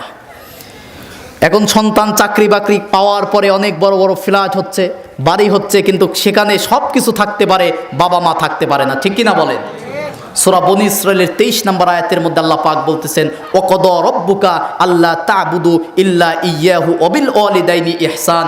আল্লাহ রাব্বুল আলামিন বলতেছেন, কদ মানে আমি লিখিত করে দিলাম, আল্লা তা'বুদু ইল্লা ইয়্যা, তোমরা আমি আল্লাহর ইবাদত করবে, আমি আল্লাহর ইবাদত করার পরেই তোমরা বাবা মার খেদমত করবে। কার খেদমত? ওই যে ওই মুআয ইবনে জাবালকে বলেছিল না, যে সম্পদ থেকে যদি বঞ্চিতও করে দেয়, তারপরে বাবা মার সাথে খারাপ ব্যবহার করা যাবে। সমাজে কি খারাপ ব্যবহার আছে? আছে মানে কারা করে? আমরাই তো করতেছি। কারা করতেছে? কিন্তু আল্লাহ পাক বলতেছেন, যদি বাবা মার সাথে কোরআনের মধ্যে 3টা বিধানের সাথে রিলেটেড। 1, ওয়া আকিমুস সালাতা ওয়া আতুজ যাকাত, যদি কোনো ব্যক্তি নামাজ কবুল করাতে চায়, সে ব্যক্তি যেন যাকাত প্রদান করে। 2 নম্বরে, ওয়া আতিউল্লাহ ওয়া আতিউর রাসূল, যদি কোনো ব্যক্তি আল্লাহর ইতাআত করতে চায়, আল্লাহর ইবাদত করতে চায়, সে ব্যক্তি যেন রাসূলের অনুসরণ করে। 3 নম্বরে, কোনো ব্যক্তি যদি তার ইবাদত আল্লাহর দরবারে কবুল করাতে চায়, সে যেন তার বাবা মার খেদমত করে। তাহলে বাবা মার খেদমত ছাড়া আল্লাহর ইবাদত কবুল হবে? কেন কবুল হবে না? দেখেন আল্লাহ পাক বলতেছেন যে হামালাতুহু উম্মুহু, কেননা তোমার মা তোমাদের জন্য মাসের পর মাস কষ্ট করে। গর্ভ ধারণ করা যে কত কষ্ট, একজন মা ছাড়া পৃথিবীর আর কেউ জানে না। আর একজন নারী যে সন্তান জন্ম দেয়নি, যে সন্তান জন্ম দিয়েছে, সে নারীও তাকে বোঝাতে পারবে না যে সন্তান জন্ম দেওয়া কতটা কষ্ট, কিন্তু সন্তানের আজকে সেই মাকে কষ্ট দিচ্ছে। ঠিক কিনা বলেন? এটার কারণও আছে। 20 বছর 30 বছর কষ্ট দেয় না, বিয়ের পরে কি হয়, কোথায় থেকে কি নিয়ে আসে, বাবা মাকে কষ্ট দেয়। ঠিক কিনা বলেন? সেটাও তো নারী জাতি, সেটাও আবার 30 বছর পরে দেখবেন যে শাশুড়ির সাথে খারাপ ব্যবহার করতেছে, সময়ের ব্যবধানে 30 বছর পরে সেও সেটার শিকার হয়ে যায়। ঠিক কিনা বলেন? সেও শাশুড়ি হওয়ার পরে আফসোস করে, চোখের পানি ফেলে। আপনি শাশুড়ির সাথে যেমন করবেন, কামা তাদিনু তুদান, যেমন কর্ম তেমন ফল, শুধু সময়ের ব্যবধান। ঠিক কিনা বলেন? এই জন্য সম্মানিত মা বোনেরা, আপনি যদি আপনার স্বামীর রিজিক বাড়াতে চান, আপনার স্বামীর যদি হায়াত বাড়াতে চান, আপনার স্বামীকে আরও বলবেন পিতামাতার জন্য যেন খরচ করে। কারণ কোনো ব্যক্তি যদি তার পিতামাতার জন্য খরচ করে, আল্লাহ পাক সেই ব্যক্তির হায়াত বৃদ্ধি করে দেয়। আপনার স্বামীকে যদি আপনি ভালোই বাসেন, আপনার স্বামীকে যদি আপনি বাঁচাতেই চান, তাহলে কি পিতামাতার পিছনে খরচ করার কথা স্ত্রীর তো আরো বলা দরকার। ঠিক কিনা বলেন? এই জন্য আমার মা বোনেরা এখন স্বাধীন হতে চাচ্ছে। আমার ভাই কিছুক্ষণ আগে বলেছিল, হুজুর সমাজের মধ্যে তালাক হচ্ছে সবচেয়ে বেশি, এখন তালাক হচ্ছে না? বলতেছে যে হুজুর একটু তালাক নিয়ে কিছু বলেন, তালাক কেন হয় আমি চিন্তা করলাম। একটা কারণ আপনাদেরকে বলি, শুনবেন। রাসূল সাল্লাল্লাহু আলাইহি ওয়াসাল্লাম তার মেয়ে ফাতেমাকে বিবাহ দিয়েছিলেন আলীর সাথে। কার সাথে? আলীর সাথে। আমাদের সমাজে সুপে দেওয়া আছে না? আছে। যে প্রক্রিয়ায় দেয় এটা কিন্তু জায়েজ নাই। রাসূল সাল্লাল্লাহু আলাইহি সাল্লাম এই সুপে দেওয়া, আপনি বোঝার সুবিধার্থে বলতেছি, আলীর হাতে যখন ফাতেমাকে তুলে দিচ্ছিলেন তখন ফাতেমাকে লক্ষ্য করে বলতেছিলেন, এখন তো বলে যে বাবা আমার মেয়েকে দিয়ে দিলাম, দেখে শুনে রাখো, এটাই তো বলে নাকি? নানি হোক, দাদি হোক, বাবা হোক, মা হোক, এটা বলে দেয়। বিশ্বনবী কি বলতেছে দেখেন, ফাতেমাকে বলতেছে শোনো মা, আলীকে বলতেছে না, ফাতেমাকে বলতেছে শোনো মা, পর্দার আড়ালে আমার মা বোনেরা যারা আছেন গভীর মনোযোগ দিয়ে কথাটা শুনবেন, আমল করার চেষ্টা করবেন। রাসূল সাল্লাল্লাহু আলাইহি সাল্লাম বলতেছেন শোনো মা ফাতেমা, তোমাকে যে আজকে আলীর কাছে তুলে দিচ্ছি, আলী যদি তোমার উপরে রাগান্বিত হয় তোমার কোনো কাজ কর্মে, আর এমন অবস্থায় যদি তুমি মৃত্যুবরণ করো, আমি মুহাম্মদ তোমার পিতা তোমার জানাজায় উপস্থিত হব না। কে বলতেছে? নবীজি তার মেয়েকে বলতেছেন যে আলী যদি তোমার উপরে নারাজ হয়ে যায়, এই অবস্থায় যদি তুমি মৃত্যুবরণ করো, আমি মুহাম্মদ তোমার জানাজায় কিন্তু উপস্থিত হব না। আর এখন বাবা মা যদি ঠুনকো কোনো বিষয় নিয়ে কাজকর্ম করেন, একটু রাগারাগি হয়ে গেছে, মাকে ফোন দিয়েছে, ফোন দিয়ে বলতেছে মা এখানে তো ভালো লাগতেছে না, এই সেই, মা ওই দিক থেকে বলতেছে, ভাবি ওই দিক থেকে বলতেছে যে কাপড় চোপড় যা আছে তুই চলে আয়, আর এক জায়গায় বিয়ে দেবো, ঠিক কিনা বলেন? কোনো বাবা মা যদি মেয়েকে বলতো যে যাই হোক মরে গেলেও তোর তার সংসার করা লাগবে, আমার মনে হয় না যে এত তালাক আর সংসার ভাঙতো, ঠিক কিনা বলেন? আওয়াজ বেড়ে গেছে, তার মানে এই রোগটা সমাজে সবচেয়ে বেশি, ঠিক কিনা বলেন?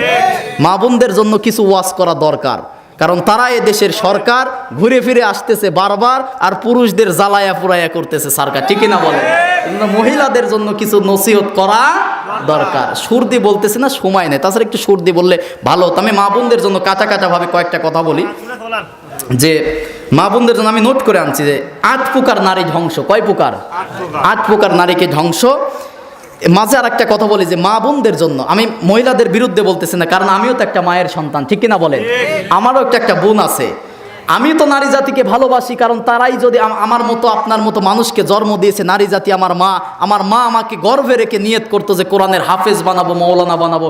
আজকে যখন আসতেছিলাম, বিশ্বাস করবেন না, এ কথাগুলো বললে সময় নষ্ট হয়, 3 বারই পাড়ি দিয়ে আমার মা আসছে। আমার নিজে দেখ, আমি রাস্তায় এসে গাড়িতে উঠতেছি, তারপরে দেখি আমার মা আসতেছে, বলছি 3 দিন পরে আসবো, যে আমি পাবনা একটু ঘুরে ফিরে দেখবো, আমার মা আসতেছে। বাড়িতে কেউ নাই, আমার মা শুধু একা। আমার আব্বা মারা গেছে 17 সালে। এই 8 বছর যাবৎ আমি আর আমার মার কান্নার কারণে কোরআনের হাফেজ হয়েছি। আর এমন কোনো নামাজ নাই, বিশ্বাস অহংকার আল্লাহ মাফ করুক, আমি এই কথাগুলো বলি না, এমন কোনো নামাজ নাই যে নামাজের পরে আমি আমার বাবার জন্য দোয়া করি না। এমন সন্তান রেখে যান যে আপনি কবরে থাকবেন কিন্তু আপনার সন্তান আপনার জন্য দোয়া করবে, কারণ পিতা মাতা যদি সন্তানের জন্য দোয়া করে, সরাসরি সেই দোয়া কোথায় যায়? আর সে আজিমে চলে যায়। সিস্টেম উল্টান, কোনো সন্তান, নেক সন্তান যদি পিতা মাতার জন্য দোয়া করে, ওই দোয়াটাও সঙ্গে সঙ্গে আল্লাহ কবুল করে নেয়। আপনার এমন সন্তান রেখে গেছেন গাঁজা, মদ, গাঁজা, ইয়াবা খাচ্ছে, অকাম পোকাম সমাজের মধ্যে করে বেড়াচ্ছে, আপনি মারা যাওয়ার পরে আপনি কবর থেকে সেই গুনার ভাগিদার হচ্ছেন, ঠিক কিনা বলেন?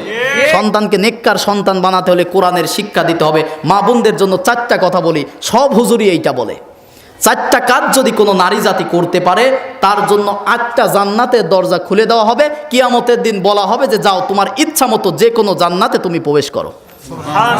কয়টা কাজ? আমার মা বোনের, আমি তো মসজিদে বলি, মা বোনদের বলতে পারি না, মা বোনদের কথা কিছু বলি। হাজী সাহেব, মা বোনদের কথা কিছু বলি নাকি? 1 নম্বরে মা বোনেরা নামাজ পড়তে হবে। কি করতে হবে? 2 নম্বরে রমজান মাসে রোজা রাখতে হবে। কি করতে হবে? যদি মা বোনদেরকে বলেন যে মা বোনের আপনাকে নামাজ 5 ওয়াক্ত পড়লে হচ্ছে না, 6 ওয়াক্ত পড়া লাগবে, বলবে ঠিক আছে হুজুর রাজি আছি, 6 ওয়াক্ত পড়বো, কিন্তু পর্দা করব না, ঠিক কিনা বলেন? নামাজ 5 ওয়াক্তর কাছে তাহাজ্জুদ সহ 6 ওয়াক্ত পড়তে চায়, কিন্তু পর্দা করতে চায় না। এরপরে 3 নাম্বার পয়েন্টে এটা তারা সতীত্ব রক্ষা করবে, তার মানে পর্দা পুশিদার মধ্যে থাকবে। 4 নাম্বারে স্বামীর অনুগত্য বলবে। এখন যদি বলেন যে নারী জাতিকে যদি বলেন যে মা বোনেরা রোজা 1 মাস থাকলে হচ্ছে না, 12 মাস রোজা থাকা লাগবে, তারা 12 মাস রোজা থাকতে রাজি আছে, কিন্তু স্বামীর খেদমত করতে রাজি না। একটা ঘটনা মনে পড়ে গেল, স্বামী চা বানিয়ে চায়, স্বামীর পোশাক আশাক ধোয়া লাগে, এই জন্য নারী মনে করে যে আমি তো দাসী হয়ে যাচ্ছি, আমাকে তো দাসত্ব করা হচ্ছে, আমি তো তার গোলামি করতেছি। নারী ভাবলো যে আমি স্বাধীন হতে চাই। আমি ফেসবুকে একটা গল্প পড়েছিলাম, সেই নারী তখন কি করলো, স্বামীর ঘর ছেড়ে দিল, যে দাসীর কাজ করায় স্বামী, সেই দাসীর কাজ ছেড়ে দিয়ে তিনি পড়াশোনা করে বিমানবালার চাকরি পেল। আর বিমান বাহিনীতে বিমানবালার চাকরি যারা করে, আমি গত মাসে গিয়েছিলাম এয়ারপোর্টে, দেখলাম সবচেয়ে সুন্দরী নারীরা বিমানবালার চাকরি পায়। সেখানে যাওয়ার পরে এমনও কাজ করা লাগে, বসের একদিন জুতা পরিষ্কার করতেছে। কি করতেছে? ঠিক সেই সময় জুতার উপরে চোখের এক ফোঁট পানি পড়ছে সেই নারীর। যে স্বামীর পোশাক যদি কোনো ব্যক্তি ধৌত করে দেয়। আমার একটা নানা আছে পাড়াতে, মানে মার খালু, আমার নানি মারা গেছে 10-12 বছর হয়ে গেছে। আফসোস করে মাঝে মাঝে বলতেছে, এই 4-5 দিন আগেই কথাটা বললাম, আমি ভাবছিলাম যে এই কথাটা গিয়ে বলবো।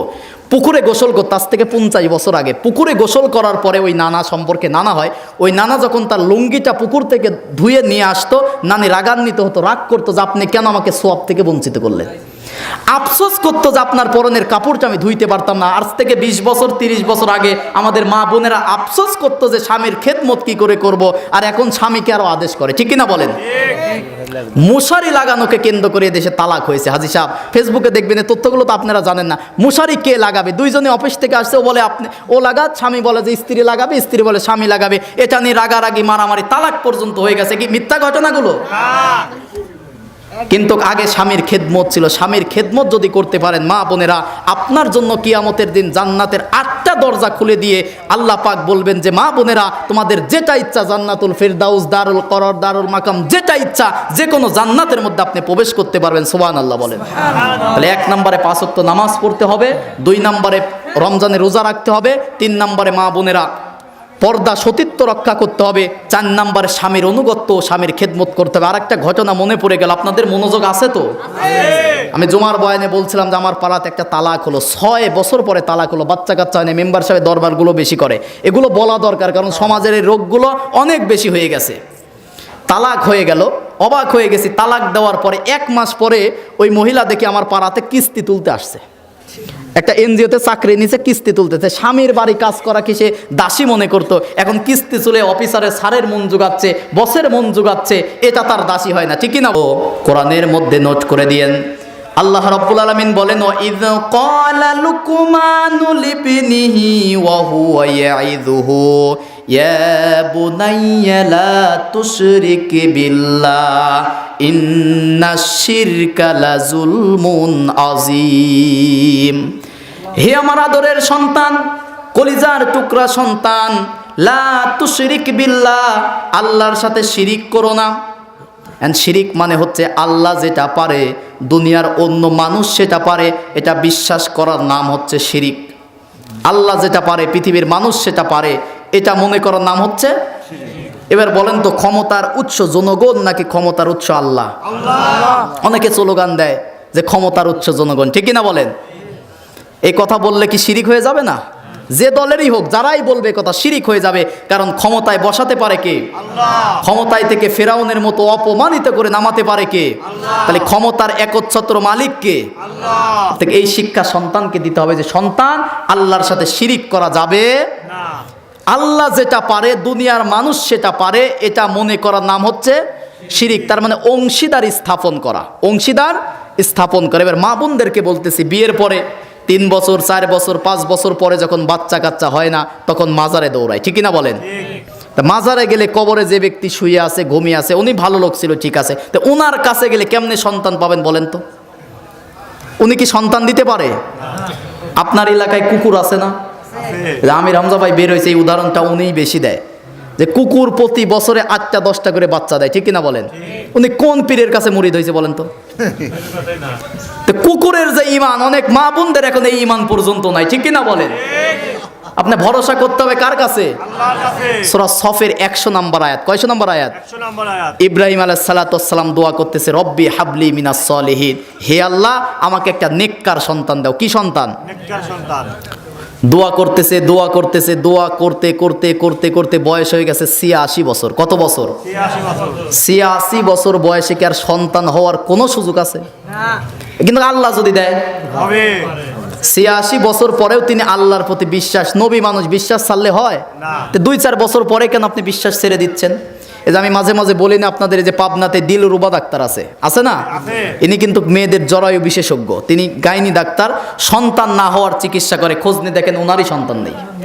সারা জীবন শত শত নারীর চিকিৎসা করেছে, কিন্তু আল্লাহ পাক ওনাকে সন্তান দেয় নাই। সন্তান দেওয়ার একচ্ছত্র মালিককে সূরা মুমিনুনের মধ্যে, আম্বিয়ার মধ্যে বিস্তারিত আছে। আল্লাহ বলে যে আমি ছেলে দেই, আমি মেয়ে দেই, আমি ছেলেও দেই মেয়েও দেই, কাউকে বন্দা করে রাখি। এটা একমাত্র ক্ষমতা কার? আল্লাহর।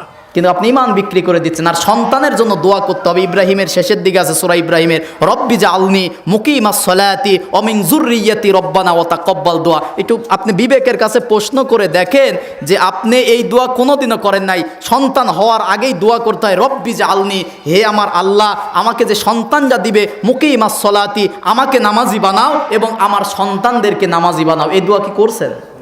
নামাজি সন্তান কেমনে হবে? সন্তান জন্ম দেওয়ার আগে পিতামাতাকে দোয়া করতে হবে, রব্বি জাআলনি মুকিমাস সালাতি ওয়া মিন যুররিয়াতি, আমাকে একটা সন্তান দাও, আমাকে নামাজি বানাও, আমার সন্তানদেরকে তুমি নামাজি বানাও। ওয়া তাকাব্বাল দোয়া, আল্লাহ আমার দোয়াগুলোকে কবুল করো। এত দোয়া করবেন তো এগুলো সন্তানের জন্য। এক নম্বরে শিক্ষা দিবেন যে সন্তান শিরিক করা যাবে না। তার মানে আল্লাহ যেটা পারে, পৃথিবীর মানুষ আইন বানাতে পৃথিবীর মানুষ পারে না। আইন দেওয়ার জন্য আল্লাহ পাক কোরআন দিয়েছে, কোরআনের মধ্যে আল্লাহ পাক সব আইন দিয়েছে, ঠিক কিনা বলেন?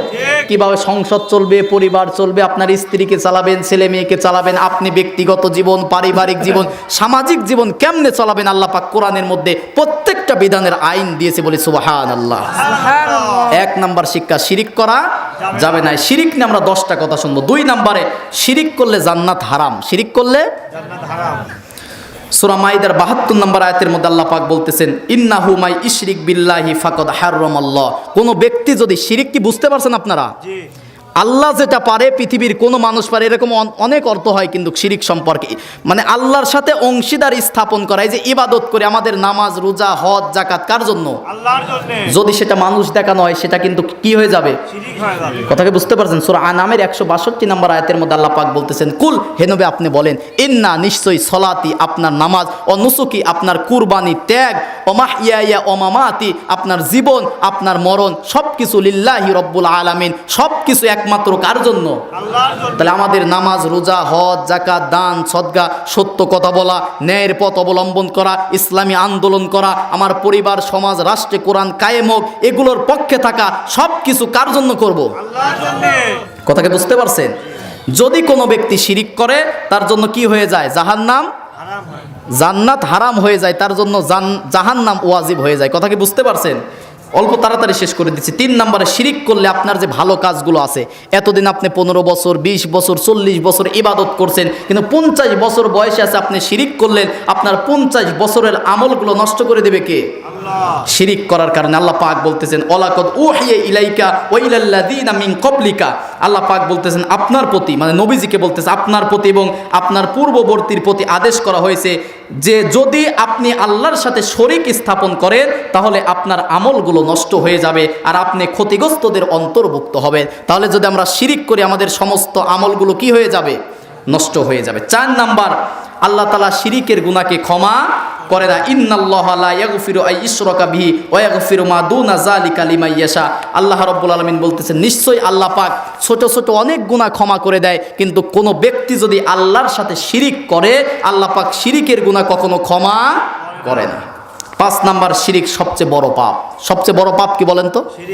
শিরিক। আল্লাহ পাক বলতেছেন, এটা একটা হাদিস, রাসূল সাল্লাল্লাহু আলাইহি সাল্লাম বুখারী শরীফের 6861 নম্বর হাদিসের মধ্যে আব্দুল্লাহ ইবনে মাসউদ রাদিয়াল্লাহু তাআলা আনহু রাসূল সাল্লাল্লাহু আলাইহি সাল্লামকে জিজ্ঞাসা করলেন যে, ইয়া রাসূলুল্লাহ, ইসলামের মধ্যে সবচেয়ে বড় পাপ কি? সবচেয়ে বড় পাপ কি? রাসূল সাল্লাল্লাহু আলাইহি সাল্লাম বললেন, এক, আল্লাহর সাথে কোনো কিছুকে শরীক করা, কেননা আল্লাহই তোমাকে সৃষ্টি করেছে, তুমি কেন তার সাথে শরীক স্থাপন করো? তাহলে সবচেয়ে বড় পাপ হচ্ছে আল্লাহর সাথে কি করা? শিরিক করা। 2 নম্বরে সবচেয়ে বড় পাপ হচ্ছে যে সন্তানকে হত্যা করা রিজিকের অভাবে। অনেকে দেখে যে ছেলে নাকি মেয়েটা দেখে নষ্ট করে দেয়, আছে না এরকম সমাজে? বাচ্চারা আছে, সব কথা তো বলা যায় না, এগুলো যারা করতেছেন এটা সবচেয়ে বড় পাপ। 3 নম্বরে রাসূল সাল্লাল্লাহু আলাইহি সাল্লাম বলেছেন, প্রতিবেশীর স্ত্রীর সাথে জিনা করা, এটা সবচেয়ে বড় পাপ। তাহলে আমরা 1 নম্বর পয়েন্টে যেটা জানলাম, শিরিক হচ্ছে সবচেয়ে বড় পাপ। এরপরে 6 নম্বরে, শিরিক হচ্ছে সবচেয়ে বড় গুনাহ। শিরিক হচ্ছে সবচেয়ে বড় গুনাহ। রাসূল সাল্লাল্লাহু আলাইহি সাল্লামকে আব্দুল্লাহ ইবনে আমর ইবনে আস রাদিয়াল্লাহু তাআলা আনহু জিজ্ঞাসা করলেন যে, ইয়া রাসূলুল্লাহ, ইসলামের মধ্যে সবচেয়ে বড় গুনাহ কোনটি? তিনি বললেন 4টা। 1, আল্লাহর সাথে শরীক করা। 2, পিতামাতার অবাধ্য হওয়া। 3, মানুষকে হত্যা করা। 4, মিথ্যা শপথ করা। তাহলে 1 নম্বরে আল্লাহর সাথে কি করা? শিরিক করা সবচেয়ে বড় পাপ। 7 নম্বরে, এটা একটু মনোযোগ দিয়ে শুনবেন, আমি সময় একটু তাড়াতাড়ি করতেছি, এগুলো অনেক রাতে অনেক কষ্ট হয়ে যাবে আপনাদের। মুয়াজ ইবনে জাবালকে ইয়ামেনের গভর্নর করে যখন রাসূল পাঠাচ্ছেন, কি করে? মনে করেন যে গভর্নর করে পাঠাচ্ছে, অনেক বড় দায়িত্ব না এটা? একটা গভর্নরের অনেক বড় দায়িত্ব না? তিনি ঘোড়ার ছোঁয়ার হওয়ার জন্য ওই ধাপিতে যখন পা দিয়েছে ঘোড়ার পিঠের ওপরে চড়বে, ঠিক সেই সময় বলতেছে, ইয়া মুআজ, শোনো তোমাকে আমি 10টি কথা বলবো। কয়টি কথা? 10টি কথা। 1 নম্বরে, আল্লাহর সাথে কাউকে শরিক করবে না, যদিও তোমাকে হত্যা করা হয় অথবা জ্বালিয়ে পুড়িয়ে তোমাকে কষ্ট দেওয়া হয়। কে বলতেছে? রাসূল বলতেছে, মুআজ ইবনে জাবাল, শোনো, তোমাকে যদি হত্যা করা হয়, তোমাকে যদি জ্বালিয়ে পুড়িয়ে দেওয়া হয়, তবুও তুমি আল্লাহর সাথে শিরিক করো না। 2 নম্বরে, কথাগুলো মনোযোগ দিয়ে, রাসূল সাল্লাল্লাহু আলাইহি সাল্লামের উপদেশ। আমি মনে করি কোনো যুবক ভাইরা যদি এই 10টা পয়েন্ট শুধু আমল করতে পারে, সে আল্লাহর ওলি হয়ে যাবে। সুবহানাল্লাহ। আপনি 10টা পয়েন্ট মিলান। 1 নম্বরে, আল্লাহর সাথে শিরিক করা যাবে না, যদিও আমাদেরকে জ্বালিয়ে পুড়িয়ে শেষ করে দেওয়া হয়। 2 নম্বরে, তুমি তোমার পিতামাতার অবাধ্য হইও না, যদিও তারা তোমাকে তোমার পরিবারের ধন সম্পদ থেকে বঞ্চিতও করে দেয়, তাও বাবা মার সাথে খারাপ ব্যবহার করা যাবে না। 3 নম্বরে, ইচ্ছাকৃতভাবে কখনো ফরজ নামাজ ছেড়ে দিও না। ইচ্ছাকৃত কি এমনিতেই শখ করেই পড়ে না, ঠিক কি না? যুবক আর একজন যুবককে ডাক দিলে বলে যে প্যান্ট ঠিক নাই, তো 40 বছর বয়স হচ্ছে, যে প্যান্ট কবে ঠিক হবে বলেন তো? এখনো যদি প্যান্ট ঠিক না হয়, কবে প্যান্ট ঠিক হবে বলেন? আপনি ঠুনকো অজুহাত দিয়ে যে আপনি নামাজ পড়তেছেন না, কিয়ামতের দিন আপনি কি জবাব দেবেন? আপনার মধ্যে একটু এই চিন্তা ভাবনা আসে না? 3 নম্বরে বলতেছেন, ইচ্ছাকৃতভাবে কখনো ফরজ নামাজ ছেড়ে দিও না, কেননা আল্লাহ রাব্বুল আলামিনের ইচ্ছাকৃতভাবে যারা নামাজ ছেড়ে দেয়, আল্লাহর রহমত থেকে সেই ব্যক্তি বঞ্চিত হয়ে যায়। তা আপনি কাজকর্ম করে কিসের বরকত পাবেন? আপনি বরকত পাবেন না তো, কারণ আপনার কাজ কর্মের উপরে আমার আল্লাহ খুশি না, ঠিক না বলেন? তাহলে ইচ্ছাকৃতভাবে ফরজ নামাজ ছেড়ে দেওয়া যাবে না। 4 নম্বরে, এটা অনেকের গায়ে পড়ে যাবে এখন, কখনো মাদক সেবন করা যাবে না। মাদক বলতে বিড়ি, সিগারেট, গাঁজা, ভান, ইয়াবা, ডাল, ফেন্সিডিল, যাই বলেন না কেন, সবগুলোই মাদক। সবগুলোই কি? বিড়ি হচ্ছে মাদকের প্রথম ধাপ। বিড়ি হচ্ছে মাদকের প্রথম ধাপ। অনেকে মাকরু ফতোয়া দেয়, মাকরু না, অনেকে বলে যে মাকরু। কিসের মাকরু? মাকরু তাহারিমি বলছে। ইসলামে মাকরু বলে কিছু নাই, সরাসরি হালাল না হলে হারাম। ওই মাকরু মাঝে মাঝে অনেকে বলে কাঁকড়া খাওয়া, চিংড়ি খাওয়া মাকরু, ওগুলো এমনিতেই খাওয়া যায় আছে। মাকরু বলে ইসলামে কিছু নাই। বুখারীর 52 নম্বর হাদিস আপনি পড়বেন, সন্দেহজনক ইসলামে কিচ্ছু নাই, এগুলো আপনাকে বর্জন করতে হবে। ইসলামে আছে হচ্ছে হালাল, হারাম, ন্যায়, অন্যায়, জায়েজ, নাজায়েজ, স্পষ্ট ইসলাম, ঠিক কিনা বলেন? গাঁজা, ভান খাওয়ার প্রথম ধাপ হচ্ছে বিড়ি, সিগারেট, এগুলো বর্জন করতে হবে। ইচ্ছাকৃতভাবে কখনো, ইচ্ছাকৃত কি এখানে বলতেছে, কখনোই মাদন সেবন করা যাবে না, কেননা এটি হলো সকল অশ্লীল কাজের মূল। 5 নম্বরে, রাসূল সাল্লাল্লাহু আলাইহি সাল্লাম বলতেছেন, সর্বদা গুনাহ থেকে বেঁচে থাকতে হবে। আমার কথা শুনে কি রাগ করতেছেন আপনারা? আমলের কথা বলতেছি। সুর দিয়ে যদি এইগুলো সুর দিয়ে বলতাম, এত কথা বলা যেত না। অল্প সময়ের মধ্যে সুর দিলে এত কথা আসবে না। একটু কাঁচা কাঁচা ভাবে বলি, মোট কথাগুলো আপনি নেন। আমি ভাবছিলাম 10টায় দিলে 2 ঘন্টা একটু সুর টুর দিয়ে ওয়াজ করা যাবে, কারণ মানুষ তো এখন সুরের পাগল হয়ে গেছে। তো সময় এত নাই, শীতের দিন আপনাদের কষ্ট যে অলরেডি 12টা 5 বাজে, ফজরের নামাজ আছে। তাহলে সর্বদা গুনাহ থেকে বেঁচে থাকতে হবে। যে কাজ করলে আপনার গুনাহ হয়, গুনাহ থেকে বেঁচে থাকতে হবে। যুবক ভাইরা এই মোবাইল দিয়ে অনেক গুনাহ কামাই করতেছে তারা, ঠিক কিনা? এই মোবাইলের ওজন অল্প হতে পারে, কিন্তু কিয়ামতের দিন কত অশ্লীল ছবি, নাটক, বান্ধবী, হাই হ্যালো, SMS, এগুলোই সবচেয়ে গুনার মূল এখন, ঠিক কিনা বলেন? এগুলো কিন্তু অনেক উপকার। আমার এর মধ্যে সব কিতাব নোট করা আছে, বুখারী, মুসলিম, তিরমিজি, আবু দাউদ। আমি 1 সেকেন্ডের মধ্যে সব সার্চ দিয়ে নিয়ে আসতে পারবো। আপনি রেফারেন্স দেওয়ার সঙ্গে সঙ্গে কোরআনের আয়াত, অনেকে শুয়ে থাকে আপনি পড়তে পারি। তাহলে এটা কি ভালো কাজে ব্যবহার করা যায় না? অবশ্যই। আপনি যদি এগুলো দেখেন, গান বাজনা, অশ্লীল জিনিসপাতি দেখেন, এগুলো গুনাহও হবে, এটাতে আপনি নেকিও কামাই করতে পারবেন, ঠিক কি না? এজন্য যুবক ভাইরা সাবধান, সর্বদা গুনাহ থেকে বেঁচে থাকতে হবে। 6, সাবধান, জিহাদের ময়দান থেকে পালাবে না। এটা যেহেতু রাসূলের যুগে জিহাদ ছিল, এখন এটার অর্থ হবে দিন কায়েমের আন্দোলন থেকে পিছু পা সরা যাবে না। 7 নম্বরে, যদিও কোথাও মহামারী দেখা দেয়, সেখান থেকে পালানো যাবে না। এই যে করোনার মধ্যে লকডাউন ছিল না, এটা তো মাত্র 19 সালে হলো, কিন্তু আজ থেকে 1500 বছর আগে বিশ্ববিজ্ঞানী, বিশ্বনবী মুহাম্মদুর রাসূলুল্লাহ সাল্লাল্লাহু আলাইহি সাল্লাম, তিনি যে বিজ্ঞানীদের মধ্যে শ্রেষ্ঠ বিজ্ঞানী, তার প্রমাণ এইটা। এই হাদিসটা কত বছর আগে? 1500 বছর আগে, 1400 বছর আগের এই হাদিস। আপনার কোনো কাজ কর্মের দ্বারা, আপনার আঘাতের দ্বারা যদি তার নারী জাতির বুকে যদি আঘাত লাগে, কাফফারা দিতে হবে, আপনাকে কাজা কাফফারা আদায় করতে হবে। এত সম্মান দিয়েছে। রাসূল সাল্লাল্লাহু আলাইহি সাল্লাম বলেছেন যে, আমি মা খাদিজা, আমাদের মা খাদিজার ঘরে যখন রাসূল সাল্লাল্লাহু আলাইহি সাল্লাম প্রবেশ করতেন, প্রথমেই খাদিজা যে ব্যবহার করত, সারা জীবনের দুঃখ কষ্ট স্বামী ভুলে যেত। এরকম সারাদিন কাজকর্ম করে আসে, এসে দেখে তো হয় মোবাইল, নাহলে রিমোট নিয়ে বসে আছে, ঠিকই না বলেন? মা বোনেরা স্বামীর খেদমত করবেন। 4 নম্বরে, ওই সমস্ত নারী ধ্বংস হোক যারা শরীরে উল্কি বলতে ট্যাটু, অনেক এখন ছবির ছাপ শরীরের মধ্যে, অনেকে এখন যে কারেন্টে প্রিন্টিং নাকি করা যায়, এগুলো আল্লাহই ভালো জানে কোন গজব আসতেছে। মা বোনেরা এগুলো থেকে বেঁচে থাকবেন। 5 নম্বরে অভিশাপ তাদের জন্য যে সমস্ত নারীরা পরচুলা লাগায়, আছে না সমাজের মধ্যে? আচ্ছা, ওই সমস্ত নারীরা যারা স্বামীর রোজগারে অসন্তুষ্ট হয়, স্বামীর রোজগারের উপরে খুশি না, স্বামী 10,000 টাকা বেতন পায়, এখানে তার মন ভরে না, বেঁচে থাকার জন্য কিন্তু লক্ষ কোটি টাকার দরকার হয় না, কোটি টাকার দরকার হয়। আর একটা হাদিস বলি, বুখারী শরীফের 29 নম্বর হাদিস। কত নম্বর হাদিস? হাদিসটার ইবারত পড়ে দেখেন। ইবনে আব্বাস রাদিয়াল্লাহু তাআলা আনহু বলেন যে রাসূল সাল্লাল্লাহু আলাইহি সাল্লাম মেরাজ থেকে ঘুরে আসার পরে আমাকে রাসূল সাল্লাল্লাহু আলাইহি সাল্লাম বলতেছেন যে আমাকে মেরাজে যাওয়ার পরে আমাকে জাহান্নাম দেখানো হলো। আমি দেখি জাহান্নামের মধ্যে বেশিরভাগই হচ্ছে নারী জাতি। কারা?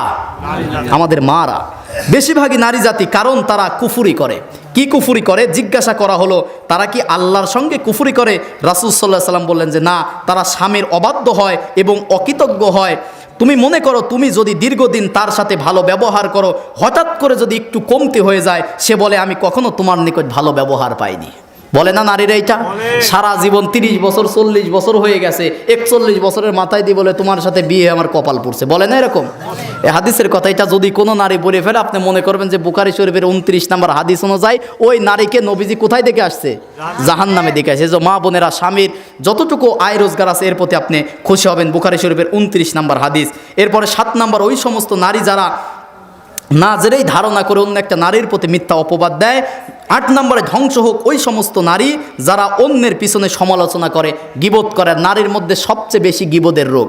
এই যে মহিলা প্যান্ডেলে আছে, অনেকের সাথে দেখা হয়েছে, বলছে ও বউ তোমার ওই ছেলের বেটার বউ ভাত দেয় কিনা, এই করে কিনা, সেই করে আসছে, ও আসতে এই কথা বলছে, আপনি খোঁজ নিয়ে দেখেন।